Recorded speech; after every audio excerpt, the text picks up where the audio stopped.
हमने अब तक पढ़ा कि जो दूसरा पद है, कबीर ने ये बताने का प्रयास किया है कि संसार में बहुत सारे ऐसे लोग हैं जो आडंबर या दिखावा करते हैं, अपने आप को श्रेष्ठ बताने का प्रयास करते हैं।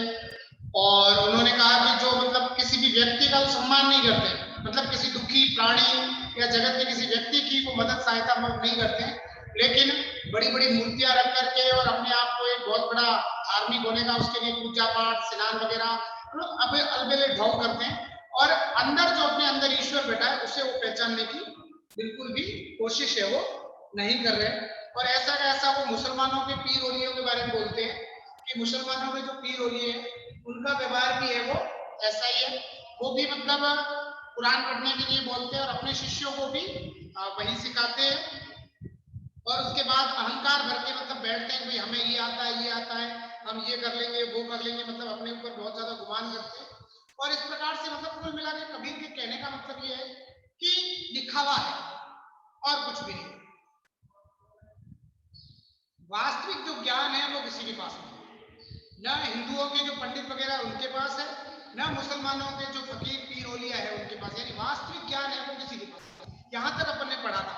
और फिर उन्होंने कहा था कि किस प्रकार से मुसलमान है वो अपने आप को टोपी पहन करके और सच्चा इस्लाम का भगत या सच्चा इस्लाम का अनुयायी बताने का प्रयास करता है, हिंदू है वो तिलक लगा करके माला वाला डाल करके। अब उसके बाद आगे चलते हैं, मतलब कुल मिलाकर ये कबीर ये कह रहे हैं कि वो आत्मा को परमात्मा से मिलाने का प्रयास नहीं कर रहे, बस आडंबरों में जी रहे, दिखावे में जी रहे। मतलब ये दिखाते हैं कि मैं ईश्वर का बहुत बड़ा भगत हूँ, ये हूँ वो हूँ, या अल्लाह का बहुत बड़ा अनुयायी हूँ, लेकिन वास्तविक रूप से वो ईश्वर के वास्तविक जो आत्मा परमात्मा का जो महत्व मिलन का है, जो ज्ञान की बात है, उसको वो बिल्कुल भी नहीं जान रहे हैं। अब आगे कबीर कह रहे हैं पेज नंबर 132 पे आ रही, साखी समदई गावत भूले आत्म खबरी ने जाना। साखी का मतलब होता है गवाह, अपने मतलब होता है साख देना किसी की गवाही, मतलब आपने देखा हो प्रत्यक्ष से, हाँ मैंने देखा था ये ऐसा है, तो साखी शब्द यानी गवाही का मतलब होता है गवाह के तौर पर, यानी जैसे गुरु ने सिखाया, जैसे मुझे ये मालूम है कि ये बच्चा स्कूल में जाकर पढ़ गया कह रहा है सही, तो इस प्रकार से। तो साखी शब्द का मतलब होता है, शब्द का मतलब होता है गुरु ज्ञान, शब्द का मतलब क्या है, गुरु ज्ञान, या इसको अपन गुरु मंत्र भी बोल सकते हैं, गुरु मंत्र एक ही बात। या गुरु ने जो ज्ञान दिया है, गुरु ने जो मंत्र दिया है, या उसके गुरु ने जो उसे ज्ञान की प्राप्ति करवाई है, गावत भूले का मतलब गाना भूल गए। लेकिन कबीर ये कह रहे हैं कि अब संसार में गुरु के पास बैठ करके ज्ञान लेना, उस ज्ञान के ऊपर चिंतन मनन करना, और जो व्यवहारिक चीजें हैं उनको देख करके और जो एक सम्मान करना है, वो सब के सब ये क्या हो गए हैं, भूल गए हैं, यानी उसके अंदर इनको कुछ भी नहीं है। तो साखी ध्यान रखना, एक प्रकार से साखी ये कबीर की रचना का नाम भी साखी है, और साखी का मतलब होता है साख देना, मतलब जो प्रत्यक्ष देखी गई है, प्रत्यक्ष देखा हुआ, ठीक है, यानी ऐसा ज्ञान जिसको प्रत्यक्ष महसूस किया या प्रत्यक्ष देखा है कि वास्तव में जो आडंबर करता है या फिर जो इस प्रकार से रहता है वो किस प्रकार से अज्ञान को प्राप्त हो जाता है। तो साखी शब्द ही गावत भूले आत्म खबरी न जाने, आत्म का मतलब होता है आत्मज्ञान, आत्मज्ञान यानी अपने अंदर का ज्ञान, मतलब अंदर का ज्ञान। अपन हिंदू धर्म में ये मानते हैं कि ईश्वर कण कण के अंदर विराजमान है, ईश्वर व्यक्ति के अंदर भी बैठा है, लेकिन वो बाहर ईश्वर को ढूंढता है, अपने आप को अंदर से पहचानने का प्रयास है वो बिल्कुल भी नहीं करता है।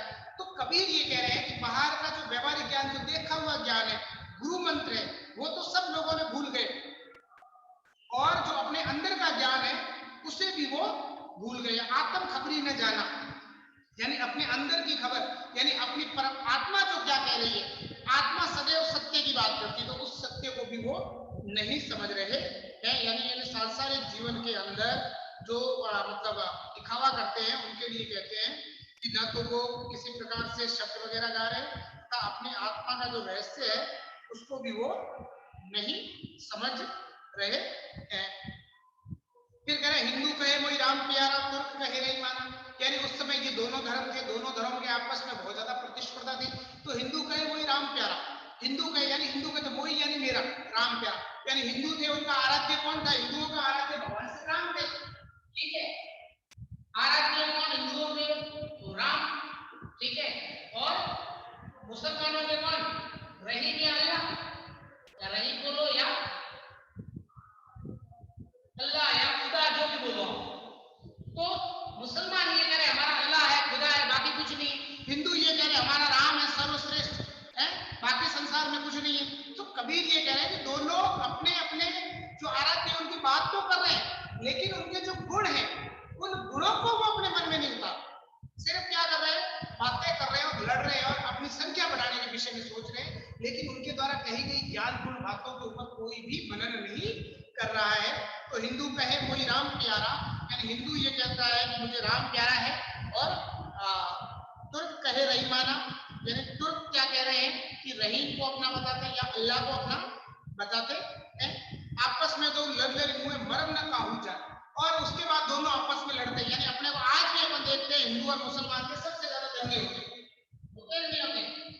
हिंदू और मुसलमानों के दंगे तो उस समय लिए थे। तो कबीर कह रहे हैं कि आपस में लड़ लड़ के मर रहे हैं। क्यों? हिंदुओं को मुसलमान क्या करते हैं? ज्यादा से ज्यादा हिंदुओं को मुसलमान बना, हिंदू अपने आप को बचाने का प्रयास करता है कि इस्लाम लगता है, ये मुसलमान अपनी पब्लिसिटी कर रहे थे, जबरदस्ती किसी को बना रहे। तो कबीर कह रहे हैं फिर ये दोनों जब उग्र स्वरूप में हो जाते थे तो दोनों आपस में लड़ लड़ करके मरना शुरू हो जाते थे, यानी दोनों आपस में लड़ लड़ करके मरते हैं, लेकिन ईश्वर का वास्तविक जो स्वरूप है उससे उन दोनों में से कोई भी नहीं समझता है। तो आपस में दो लड़ी लड़ी मुए का मतलब लड़ लड़ करके मर गए। मरम न काहू जाना, मरम का मतलब होता है रहस्य, यानी आत्मा का रहस्य किसी ने नहीं जाना। किसका रहस्य? आत्मा का रहस्य या ईश्वर की दयालुता, इसको किसी ने नहीं समझा। ईश्वर की जो दयालुता है इसको किसी ने भी नहीं समझा, सब आपस में लड़ लड़ करके मर गए। ठीक है, तो आपस में दो लड़ लड़ हुए मरम न कहू जाना, घर घर मंत्र देव फिरत है महिमा के अभिमान यार। और उसके बाद उनके जो पीर ओलिए है या जो उनके प्रमुख पंडित वगैरह है वो घर घर जाकर के लोगों को बताते हैं। यानी देखो जो कथा करने के लिए आता है, मैं आपको एक उदाहरण देता हूँ, जैसे कि आप साधु संत को बुलाइए कथा करने के लिए, वो आएगा क्या बोलेगा? मैं तो वहां नहीं इतने रुपए लूंगा, ये लूंगा। फिर वहां के क्या बोलेगा? वहां आकर के क्या ज्ञान देगा?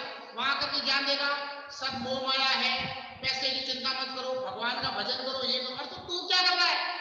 मतलब वो अपने ऊपर इस चीज को नहीं उतारते। ऐसे कैसा इस्लाम में, यानी जो उनके पीर वगैरह आते हैं दुनिया भर का पैसा इकट्ठा करते हैं, लेकिन लोगों से क्या कहते हैं? अल्लाह की खिदमत करो, ये करो, वो करो, धर्म के लिए मर जाओ, कि पैसा कुछ भी नहीं है वगैरह वगैरह। मतलब लोगों को ये ज्ञान देते रहते हैं कि सांसारिक में ये है वो ऐसे, जो स्वयं नहीं जानते लेकिन फिर भी लोगों को बताते रहते हैं। तो घर घर मंत्र वेद फिरते हैं महिमा के अभिमान। महिमा का मतलब बड़े जोश के साथ, अभिमान यानी गर्व से, अभिमान यानी गर्व से, यानी वो बड़े जोश के साथ घर घर जाकर के और पाखंड करते रहते हैं और घर घर जाकर लोगों को सिखाते रहते हैं, जो खुद तो क्या है? पाखंडी है, खुद तो क्या है? पाखंडी है। अब जो पाखंडी है वो क्या देगा? अज्ञानी को देगा। क्यों? क्योंकि उसके पास ज्ञान और वास्तविक ईश्वर का ज्ञान या रहस्य उसके पास है नहीं, वो वास्तविक ईश्वर के ज्ञान या रहस्य को समझता ही नहीं है। इसलिए वो क्या करेगा? जो उसके पास है वही तो बेचेगा।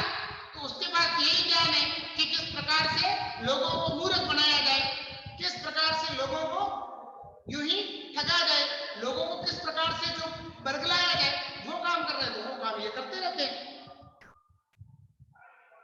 फिर आगे वो कह रहा है गुरु के सहित सिक्के सब लूटे। और कबीर कह रहे हैं जो ऐसे गुरु और उनके से सिक्के, सिक्के का मतलब होता है शिष्य, उसका मतलब क्या होता है? शिष्य। यानी एक तो ऐसे गुरु जो इस प्रकार के आडंबरहीन है और दूसरे जो उनके शिष्य है वे सारे सारे डूबे। डूबे का मतलब ईश्वर को प्राप्त नहीं कर पाते हैं, यही मर जाते हैं और फिर उनकी आत्मा है वो यहाँ भटकती रहती है। तो गुरु के सहित सिक्के सब बूढ़े, बूढ़े का मतलब होता है डूबना या अज्ञान के अंदर ही नष्ट हो जाना। फिर उसके बाद कहते हैं ये सब भरम भुलाना, यानी वो सब ये जो धर्म के जो भरम है वो सब के सब कबीरदास कह रहे हैं ये इनको कुछ भी समझ में नहीं आता है। ये सब धर्म भुलाना, यानी वो उनको धर्म का रहस्य, धर्म का ज्ञान का रहस्य, ईश्वर का रहस्य वो कुछ भी मालूम नहीं होता है। वो सिर्फ क्या है, आडंबर करते हैं, सिर्फ दिखावा करते हैं और दिखावा करके करते रहते हैं और फिर यही मर जाते हैं। उनकी आत्मा जो है वो परमात्मा से बिल्कुल भी नहीं मिलती। यानी ऐसे लोगों की जो आत्मा है वो परमात्मा के पास मोक्ष प्राप्ति के लिए नहीं जाती। इनकी आत्मा वो बड़ी रहती है, वो आत्मा के रहस्य को क्योंकि समझ ही नहीं पाए कभी, इस कारण से वो संपूर्ण रूप से यहीं पर रहते हैं। फिर कबीर कह रहे हैं, सॉरी, हाँ, गुरु के से अंत काल पछता रहे, यानी वो अंतिम समय में पछताते हैं, जब मृत्यु आ जाती है उसमें पछताते हैं कि भाई हमने अगर थोड़ा सा ज्ञान किया तो क्या पता हमें भी मोक्ष मिल जाता। कहे कबीर सुनो ये संतो सब भरम भुलाना, यानी कबीर ये कह रहे हैं कि हे संतों, संतों का मतलब होता है ज्ञानी लोगों से। संतों का मतलब क्या होता है, ज्ञानी लोगों, यानी हे ज्ञानी लोगों, ये फालतू के आडंबर वगैरह इन सब को छोड़ो और क्या करो, ईश्वर का ध्यान करो। यानी ईश्वर सृष्टि के कण कण में है, उसका ध्यान करो। व्यर्थ का दिखावा, भौतिक आडंबर, सुख सुविधाएं, इन सब को तुम क्या कर दो, तज दो। इन सब को तुम तज दो और ज्ञान की महत्व को समझो। कहे कबीर सुनो संतो ये सब भरम भुलाना, यानी ये जितनी भी बाकी बातें हैं ये आदमी को भ्रमित करने वाली है, ये आदमी को मतलब रास्ते से भटकाने वाली है, ये आदमी को ईश्वर भक्ति से भटकाने वाली है। कहते कहो कहा नहीं माने सहजो सहज समाना, कहते कहो यानी कितना भी कहो, ऐसे लोगों को कितना भी कहो लेकिन वो कहना नहीं मानते हैं। ठीक है, कहते कहो यानी कहां तक कहूं, कबीर कह रहे मैं कितना समझाऊं उनको, ठीक है, नहीं कहा नहीं माने सहजे सहज समाना। सहजे सहज समाना मतलब सहज रूप से वो भक्ति के अंदर लीन नहीं होते हैं, यानी सहजे सहज यानी सहज रूप से ईश्वर का ध्यान ऐसे लोग नहीं करते हैं। और जब ये इस प्रकार से ईश्वर का ध्यान नहीं करते हैं तो फिर वो इसी प्रकार से इसी संसार के अंदर अज्ञान के अंदर डूब करके और यही मर जाते हैं।